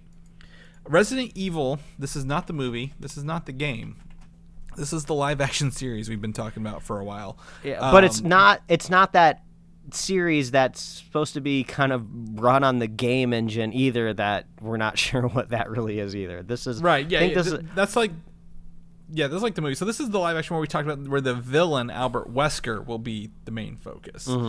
And they've cast a very diverse cast here with Lance Reddick, who's known for his he's like he's in John Wick as the guy at the hotel who like takes all the people at the gate. He's also like the concierge. I don't remember if he's the mayor now, but if anybody watches the show Bosch on Amazon Prime, which the wife and I do, I found out my dad does too. It's based off of those old detective books. I don't even know if old's the right way to say it. That might be insulting to some people. But he's in that show too. He's good in that. Yeah, exactly. I mean, I believe he was in maybe Godzilla for all of like 10 seconds as well. But he's a great actor. Again, he will be playing Albert Wesker. And then we have the other actors, Ella Balinska, Tamara Smart, Sienna Agudong, Adeline Rudolph, and Paola Nunez in undisclosed roles, probably playing his family, because this is about his daughters or whatever. So, this is. They've got a cast. That means they're close to filming, right? That means they're about to kick off. I mean, Resident Evil TV show. Yeah, I mean, it's cool that we got this announcement, if you will, but this is also a good example of Netflix Geek Week of not really rising to the occasion. Like, okay, cool, you told us who the cast is going to be, but like anything else? Anything? We don't even know Do you what have anything all of them else are playing. Yeah, they're like, hey, we got the main lead, but here's all these other people. We're not telling you who they are though, so fuck you, pretty much. Good luck. But I mean, it's fine. But like, I wish I had more hype to tell you about Resident Evil, but all I can do now is go to the next bit. The Splinter Cell, the game series, is getting an animated series based on this. Derek Kolstad, who is created the John Wick universe, will write this series. And all I have to show for you is one single screenshot of this animated series, which shows an old man with a Splinter Cell hat on, looking very sad and depressed that he is making a show about Splinter Cell. To me, based on this image, this looks like a CG attempt, to replicate anime, which there's a lot of CG anime on Netflix right now that it seems to be really popular because they're making more of it. So it kind of looks like that in this light. But this is a tale of two stealth games, right? I feel like when I was growing up, I played the Metal Gear games for my stealth fix, and there were some other people that played the Splinter Cell games. So I know literally nothing about the Splinter Cell games at all, Splinter Cell feels to me, it felt more like a Mission Impossible style game because there was open, you have to sneak into a building and in the daylight, and then you would kind of do stuff in the dark and ping people, and you had to play stealthy like that. But it had a very bit a huge multiplayer following later on. I don't think Metal Gear never got into multiplayer, but it did a little bit. But yeah, I you're probably right. Splinter Cell probably had a bigger multiplayer. They've not made these games in years. We've not had a Splinter Cell in forever. So it's just interesting that they're making a series, maybe a game's on the horizon that we don't know about. Well, it sounds like if it's Ubisoft, isn't Ubisoft also the Far Cry studio as well? I think they're just putting their IP out there in the world, let's do it. I think Ubisoft is also the studio that is partnered for making Mythic Quest. I think there's a video game studio that partners with Mythic Quest to kind of do the interstitial shots where they show off the video game. So I think they're just we're a big company with a board of directors that want big returns on their investment. All right, well, we've squeezed everything that we can on the microtransactions. Let's put our IP out into Hollywood and make some money. So I would assume anything that Ubisoft owns is on the a whiteboard for a creator to come in and go I'll turn that into a show for you. Well, so the last Splinter Cell game was literally 2013, which was when Far Cry Blood Dragon came out. So it sounds like anything, they may have gotten someone new in Ubisoft in charge of, hey, we want these properties. We're now gonna let you have them a little bit. The other one is I think Assassin's Creed's getting something made, right, at Netflix probably. It sounds like it. That's the other one. Yeah, probably. I mean, it makes sense. But Derek Cole said John Wick, creator writing the series means it'll probably feel more like a John Wick thing, like a world of assassins and secret espionage, stuff like that. So I'm not expecting a whole lot. But we have an image for you to look at. Probably Mike's most disappointing thing here was Cowboy Bebop. And I only say this because we did get some video of this, but nothing in terms of a trailer or anything from the actual show, but just a weird announcement about the composer. Yeah, I mean, this was cool. This was the most exciting thing to me, just because the last we really heard about Cowboy Bebop was John Cho breaking his leg or something, and they're just we can't make the show because his leg's broken. So however long it takes these bones to come back together is when we can start making the show again. So it was cool to see the characters somewhat in costume, or at least their kind of hairstyles, because the internet was very excited about John Cho's hair. So everything looks good from what we saw. It's great to have the original composer coming back because the whole style and vibe of the show is just very blues jazzy. So it's great to have the original composer back. But it's just if you really wanted to knock Geeked Week out of the park, a teaser trailer for Cowboy Bebop, any of these people in even costume, even if they did the Borderlands thing, right, where they were just in total silhouette, would have just been at least something. So yeah, it is unfortunate, but I hope we get something soon. My feeling is this Geeked Week was very much put together at the last minute, and they were what do we have? You got 7 days to make something, so do it. And they just kind of did this thing with them just kind of jamming out to the original song, or a song called that's the theme song, right? Tank. Yeah. So that's fine. We like you said, when we're covering composer music, that's usually nothing. It means it's a slow news week here. So yeah. Feels like it's an okay announcement, but where are the outfits? Where's the actual stuff? So we'll see. Last bit of Geeked Week stuff here is The Witcher. We got literally a weird ass teaser for this show.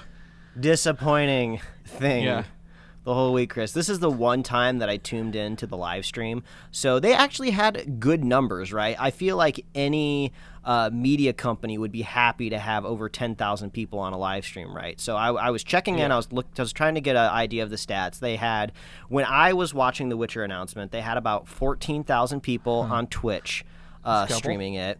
I looked over on YouTube, and I think there were maybe around 12,000. So and then there was like a couple thousand over on Twitter, I think. So they were commanding at least 30,000 eyeballs at the time, right? And you see the live chat going of people like responding to what they're seeing, and they're just like I guess the hosts of the show, if you will, there was like 3 or 4 of them doing their best to try to like hype it up in front of like no audience at all. They just happen to be digital, and they're just like, all right, it's finally here. I think we got a little something from The Witcher. And then, like they're rubbing their hands like, oh yeah, let's show it to him. Let's do it to him.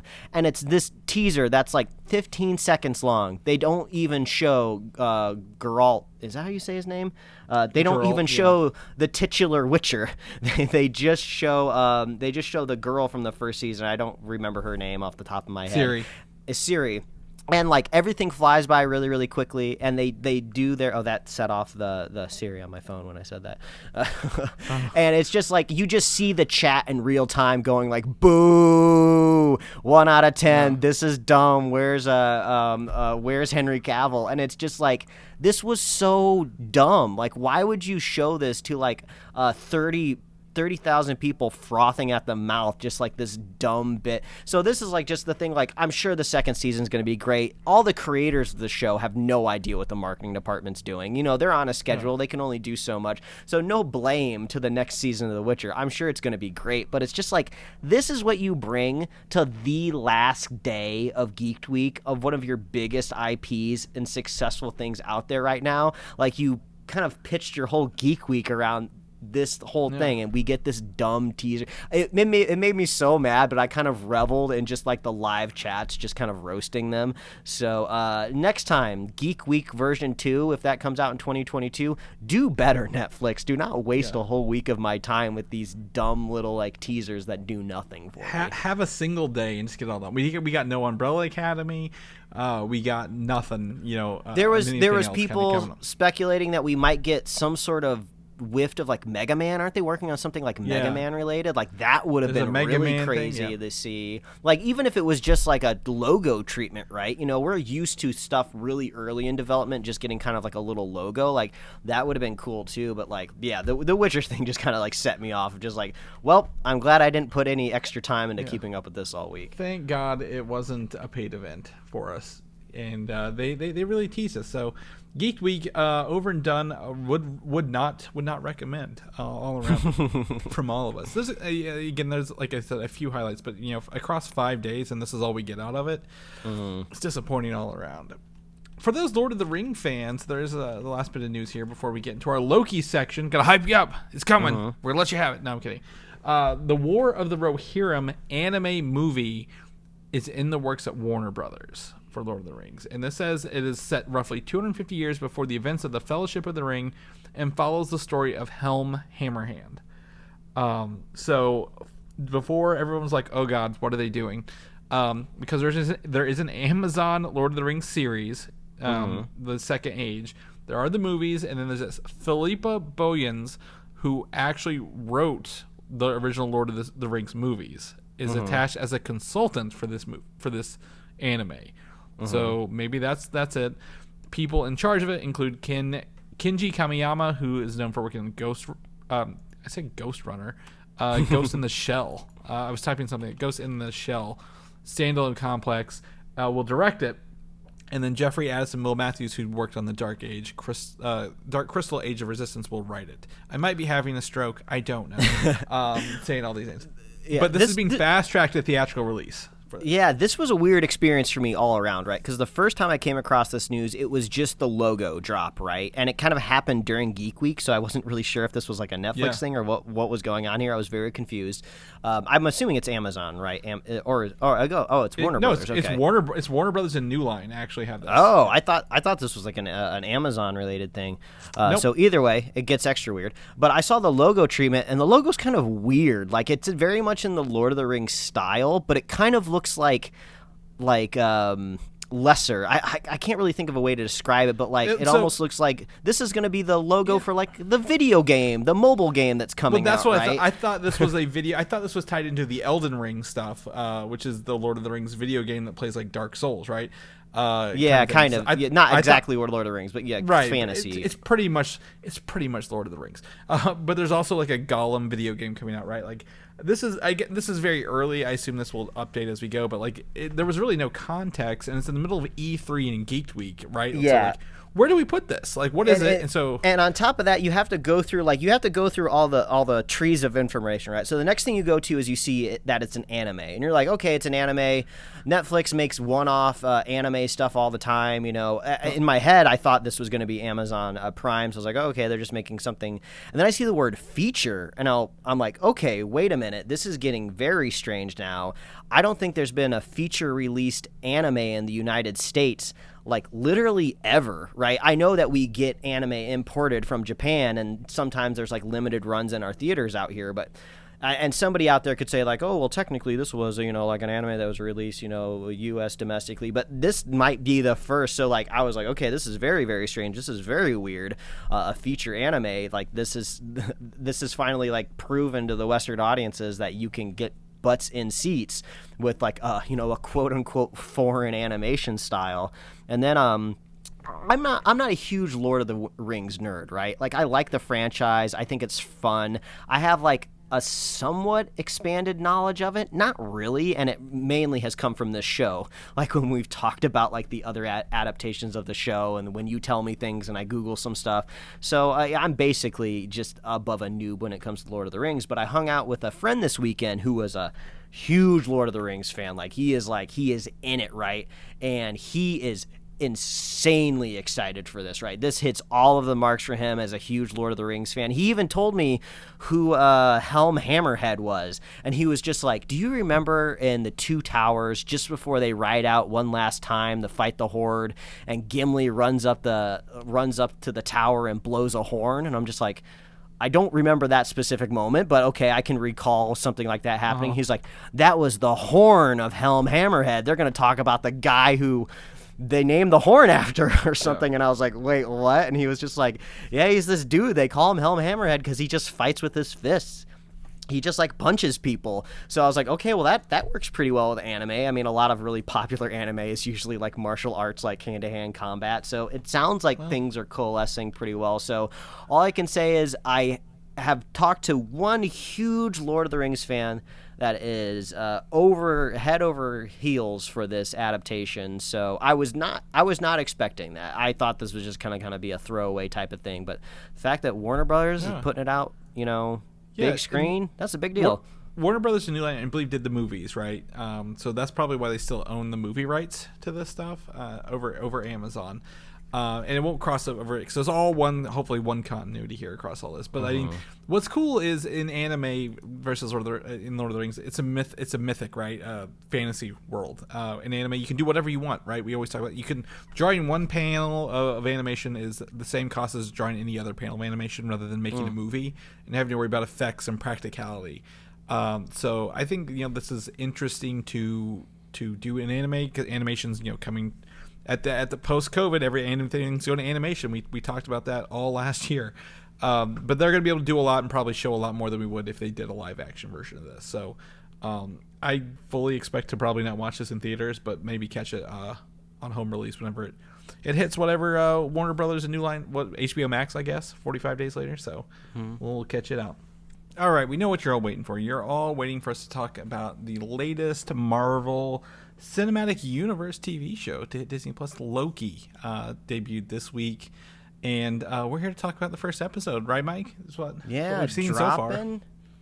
Dropping on a Wednesday, which seems kind of strange because most of the time we've been watching these things on Fridays. It's been like a mere 48 hours before we could kind of start talking about it on the microphone. But now it just like, I feel like what happened in the episode? I got to think back, think of all the machinations, all the story points that I missed, because after we're done recording this, we only have to wait like 3 more days to watch the next one. So it's strange kind of watching it in the middle of the cycle. But yep, just like all the other Disney Plus Marvel shows, we tacked it on here to the end of the episode because we're going to be talking about spoilers. We're not going to be reviewing this thing week by week spoiler free. So if you've made it this far and you haven't watched Loki yet, give this a pause, go check it out, and then come back to us for the next, 5 weeks moving forward as we talk about Loki.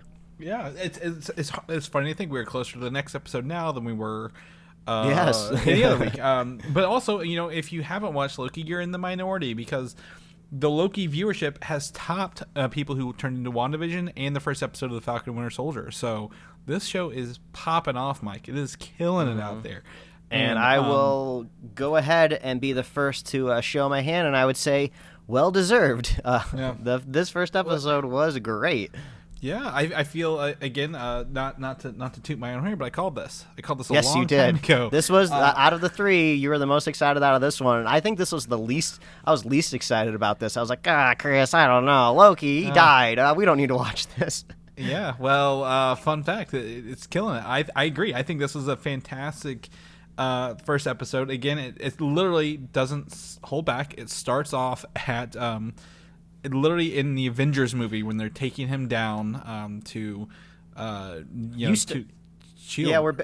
We're starting with like Avengers / Endgame footage, which is exciting because you have the opportunity to do that. Ain't no Netflix show showing you MCU footage before you watch it, so it just really shows you how coalesced this whole universe is. Yeah, it's all connected. And apparently there's some tricks here, like when Loki waved in the elevator, they imposed him in over the original footage of that. Oh, okay. Like they added some new stuff in here to like recontextualize it from Loki's point of view rather than the overall movie's point of view, which is cool. So we got to see, again, two Tony Starks, Hulk bust out and knock the cube back towards Loki, and Loki grab it, and where does he go, and how long does he have that cube elsewhere? So, and it goes to show you how perceptive he is as a character, right? Because you kind of have to like massage your brain a little bit to realize, oh, this is the Loki from right after the first Avengers movie, right? He knows nothing of what we've been watching for like the other years and years after it. Well, until later in the episode, right? So I have to keep contextualizing my brain of what Loki am I watching. But he's very smart because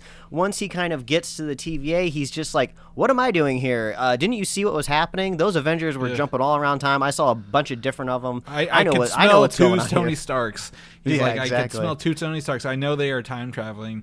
I think it's cool. He immediately goes away to call back to Iron Man when he throws himself into a desert, right? And it's like Iron Man whenever he lands in the desert suit, and he's trying to talk to these people, and he first thing he just hops up on a rock to lord over them a little bit. I love how unrelenting he is, right? He's just like, oh, I'm just gonna go right back to being Loki, right? This is what I'm supposed to be doing. Yep.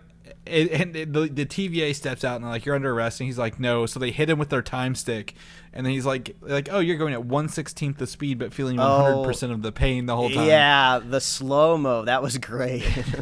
To see his face like flapping, and you're like, oh, that's good. And then he's immediately thrown into the TVA. They do not hold back on taking us to this very, again, Jack Kirby-esque realm, right? Yeah, like very 70s and kind of like that mid-century modern aesthetic.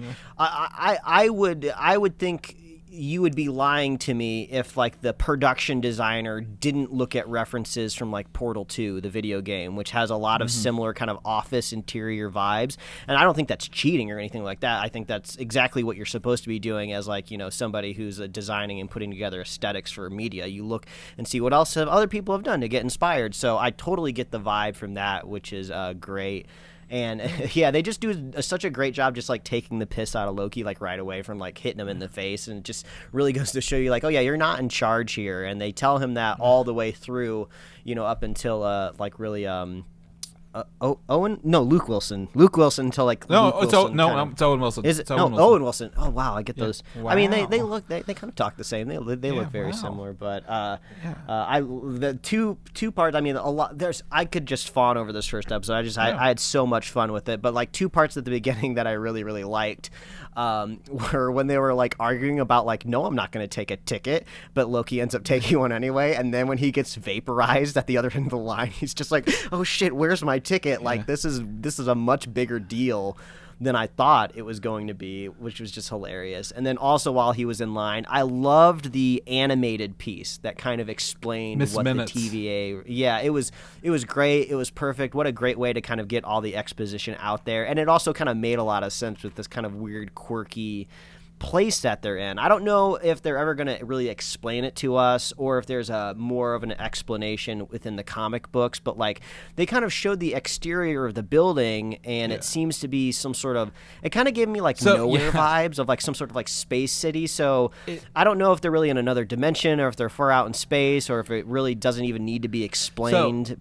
So it is essentially, from my understanding, in the comic books, there's what's called the again, they talk about this literally in this book, in WandaVision, the nexus of all realities. The nexus is it's like the space around where all the universes exist, all the different timelines and universes. So it feels like it's there, like it's not really in time or space kind of thing. One of the entrances I enjoyed is like where he's like, are you a robot? And he's like, no. He's like, okay, step in this machine. He's like, what would happen if I'm a robot? It's like, well, you melt from the inside out. Great. He's like, do a lot of people not know if they're robots? Yeah. Tom Hiddleston, he's doing such a great job. I mean, that was one thing that I also really, really loved about WandaVision was just the actors. I mean, like, come on, they're killing it with the material that they're giving them.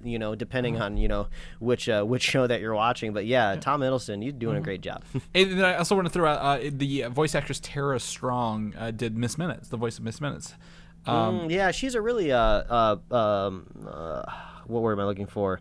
She's a big voice actor. She's prolific. Prolific. Yeah, prolific. That was the word I'm looking for. Yeah. I mean, you might know her. She's literally Timmy Turner in The Fairly Odd Parents. She's Raven in Teen Titans Go. She's been all over the place. I'm pretty sure she was Bubbles in the Powerpuff Girls as well. You can look up her whole list. She's got a huge list of stuff. So that's fun. And then I think I'm going to talk about this. We really have two main actors here, Loki and Mobius, right? Owen Wilson and Tom Hiddleston. And we see literally Loki, Tom Hiddleston, grow 10 years in a couple minutes as he watches his life, and they show the highlights literally of what we've seen, the movies. His adopted mother dying, Odin dying, his own death. We see this 2012 Loki evolve into the 2023, whatever version we see at the end of it, because he's still technically from 2012, in just a couple minutes. And Tom Hiddleston like selling that, like, you see the emotion on his face. He's never really been a bad guy. He's never really been a villain. He's just been, trying to be a trickster and show like, oh, I'm actually worth something. I'm not just I think a mischievous person. Yeah, I think he kind of explains it in a way of, this is my greatest trick. I don't have the ultimate power, so I have to do these things to cover up the fact that, like, I can't squish you like a bug like my brother can with a hammer. I have to find alternative routes to do that. But, I was really looking forward to that because at the beginning, when Owen Wilson kind of takes him into the conference room to kind of like, he hasn't quite told him he wants to recruit him yet, but he's, trying to get to the bottom of what Loki is. He's showing him, like, his life on this thing. And these are things that Loki has seen, and I'm just like, is he going to show him what we all know, but he doesn't know? Like, I really want to see that. And then we do get to see that. He escapes, and he comes back into this room, and he kind of watches his future, and just watching himself get strangled to death in front of Thanos is like is contextualized in a whole different way now, right? Yeah. Like, that is not the way Loki ever expected his life to end, right? To just be somebody like crunched up like a Diet Coke can, right? So it just really changes him emotionally in that one scene. And to know that he went out as a hero rather than, a god, like he kept saying, like, he's like, you don't argue with a god, and everyone's like, you're not really a god, like, but like, he did see that he went out as a hero, and he knows he's a good person and did the right things. And even the conversation with Thor from Ragnarok, where he's like, I'm glad to have you here. One of the other things is, Loki is like you mentioned, formidable. He was able to take down the hunting TVA agent who wanted to vaporize him, and like literally put the timing belt on her, whatever, where he could like zap her back and forth with like the little scrubber back and forth. And he just he like put her through the ringer too. He was like going back and forth with that. We learned, being the trickster that he is, I thought the DB Cooper thing was going to be like an adventure that happens in an episode where we see like, he has to put himself in the place of DB Cooper. But no, that was just kind of like almost like a Family Guy-esque cutaway, which I thought was pretty interesting. And if you don't know who DB Cooper is, it's like, it's a real life mystery of a person by the name of DB Cooper who hijacks a bunch of money. I don't know all the machinations of it. And then he, when the plane lands, he's not on it. So I think there's theories that he may have jumped out of the plane. They don't really know where he landed. They scoured the and they area, don't know where his money is. Yeah. So it's funny to think like, oh, that was Loki just out there basically doing it as a prank, because when he jumps out of the plane, he says like, oh, Thor Heimdall, you better be ready. So like he said he lost the bet, so he had to go out and do that kind of stuff. So he's been around. But I mean, it's great to see that that he is a formidable thing. And I think one of the most interesting things, I said this at the end, is they don't hide who the villain is. The villain is Loki, a variant of Loki, which I will be presumed is being played by I can't think of the actor's name. There's not Hugh Grant, Richard Grant, who was actually the villain of the Logan movie as well. But like they are not hiding that Loki. Yes, a variant of you, Loki, is the problem, and we need your help to hunt him, kind of thing. So you think the variant is going to be a variant enough in a way where it's a different person entirely, like, you know, from a different world? Or do you think this is supposed to be like an aged up Loki? Like it's literally the same Loki, but like, you know, 30 years in the I future? think it's another variant. I think there are multiple, like we're going to find out there are multiple timelines that exist. There's not just one timeline.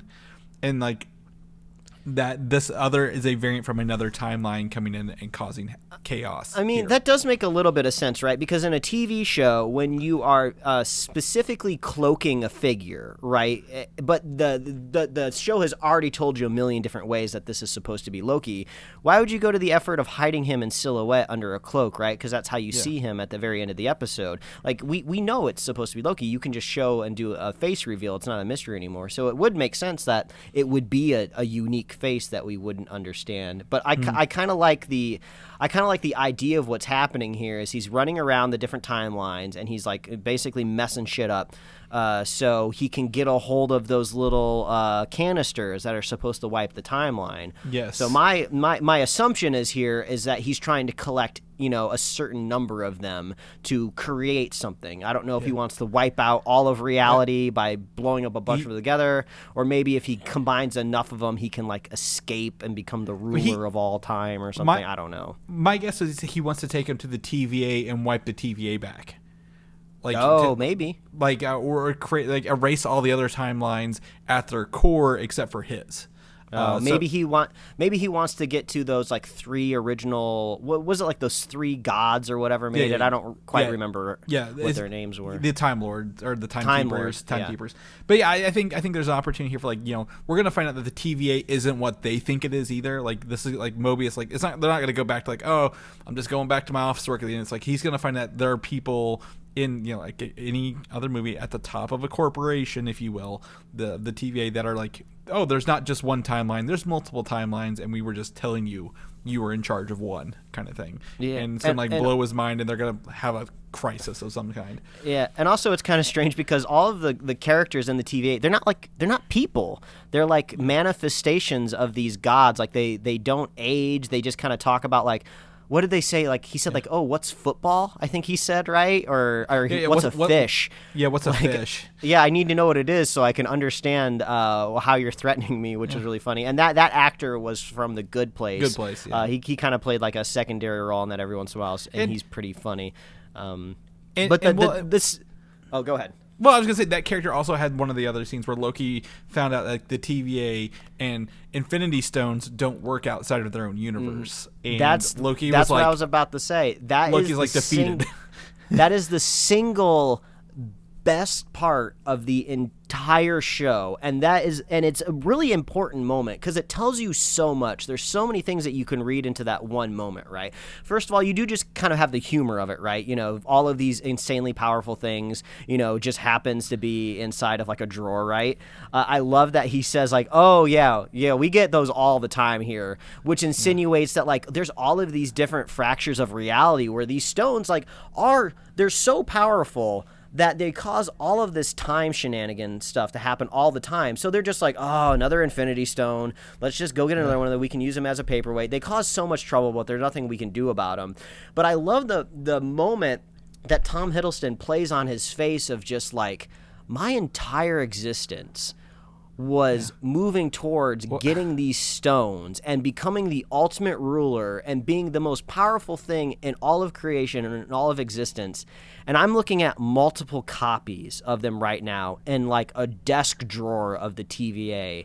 So like not only is my whole like strategy just totally thrown out the window, not only is my whole perceived idea of reality and power just minuscule, but like I am utterly defeated right now because like the TVA, that's kind of when he kind of realizes, right, that the TVA is all powerful and he cannot overpower it, because like the one thing he probably thinks in the back of his head, right? Oh, if I can just get the Tesseract back, I'm out of here. Oh, if I just had a couple Infinity Stones, I could vaporize all these fools. Like, oh, no, they're here. They're right in front of you, Loki. You can't do anything. Because it's not like the power is necessarily turned off there. It's just like they're so insignificant in the scale of what work that they do. I just loved that whole moment. It was just perfect. Well, we'll probably get more information, but in the comic books, an Infinity Stone only works in the reality it was created in. So the second it comes into the TVA, they can't control that reality because they weren't created there. So that's probably why they're depowered. But it also has a very much a what I call the Dumb and Dumber moment of Loki. He's like, have you tried to use that together? He's like, yeah, multiple times. Like, it's like, Dumb and Dumber's like, have you tried to get in the briefcase? Yeah, it's locked really well, kind of thing. So he's like, he obviously tried. He's like, I can't do it. I got to figure out another way out of here. And pretty much the whole episode was spent in the TVA, and that really kind of built it up a little bit, and was really fun to kind of see that kind of ebb and flow throughout this. I really enjoy it. I'm excited for the next 5. And to see where this goes, because I don't know where it's going. And they could literally surprise us. Most of the trailer footage was cut from here, except for the governor vote for Loki. Yeah, that's still to come. So I'm excited to kind of see where that goes, and the volcano exploding when he works for the TVA. So I'm excited, Mike. Like I said, I was very excited from the get go. I'm glad everyone else is excited. I'm glad you're enjoying yourself, and that this is gonna, really kick us off and get us going. Back into the movie season for Marvel and keep it growing. So anything else you want to add to that? I mean, the only disappointment, I think we brought it up last week on the show, this damn show still premieres at midnight, right? I mean, like, come on. This, like you just said, this show knocked it out of the park, like viewership-wise. That means more and more people are going to be watching this thing by the time I wake up in the morning. And it's just like, no, do not trend these spoilers for me. So I think I'm gonna have to open up my Twitter and start muting Loki. I didn't have it muted for the first episode, but I mean, if this thing's really starting to pop off, I have no other choice. Yeah, especially as the reveals come over the next few weeks. So knock on wood. Mike, that's it. That's it for the show. We've covered Geek Week. We've covered E3. We've covered Loki. They could probably rhyme if I wanted to keep going, but I really don't want to. But if people want to know more about what you're up to, what you're doing before next week, where can they find you at? Oh, they can find me at Mike Royer Design on Instagram, Twitter, and TikTok. And you can read my webcomics at pickledcomics.com. Chris, people want to catch up with you. Where can they find you? They can find me on Twitter, Valdan, VALDAN, or Instagram, Valdan87. People want to know more about the show, more about the stuff, more about reviews. We're going to be back in the movie season doing reviews. Where can they find everything at? Oh, they can find that at superheroslate.com. That is the best place to find all the avenues we host our show and to get our extra awesome show notes this week. I mean, come on, we talked about so much stuff this week that came out of so many separate events. Like, this stuff is going to be hard to track down by Googling it, right? Like, I tried to Google, like, the Halo Infinite trailer, but, like, you get all these dumb, like, analysis, like, stuff first, and it's just like, no, I just want to see the trailer, get all this crap out of the way. So head on over to superheroslate.com, and you can get direct links to all of this stuff that we talked about right in our show notes. I love it. You can find us on Apple Podcasts, YouTube, Spotify, and wherever else you'd love to listen to fine podcasts like ours. Please like us on Facebook, follow us on Twitter and Instagram, and you can get merch at superheroslate.com/store. We love it when you reach out. We want to know what you're watching, what you're talking about, what you want us to talk about. Are you excited for anything that we talked about? You have to be excited for something we talked about today. So let us know, and go listen to some Bonnie Tyler holding out for a hero. That's going to get your week amped and off to the right start. If you want to be a super fan of the show, all you got to do is share the show with a friend, share the show with a buddy. Make sure you're vaccinated, because we all want to go see Black Widow, right? And we will be here every week. All right, guys. We'll see you next week. All right. Bye, everybody. Thanks for listening, and don't forget to subscribe. We'll try to make it towards Loki. Okay, I'll try to. When I feel like I can't hold it, I'll put it somewhere in the notes. Okay, don't text me. Those don't pop up while we're recording. I have them on silenced.